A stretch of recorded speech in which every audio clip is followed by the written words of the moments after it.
Заморот се смета за една од 5 фатални причини за сообраќајни несреќи.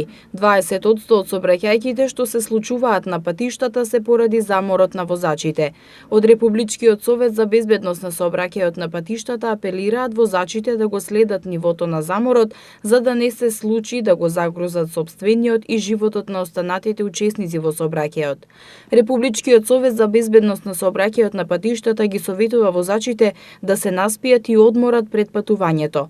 Ако тргнуваат на долг пат, да изберат патишта кои имаат повеќе содржини во возењето, да испланираат места за застанување, да пијат повеќе вода за да не дојде до дехидрација, да избегнуваат течности со многу шеќер и алкохол, да јадат помалку и да избегнуваат тешка храна.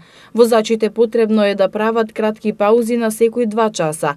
Долгите паузи се препорачуваат меѓу 15 и 17 часот, бидејќи во овој период од денот возачите се повеќе заморени.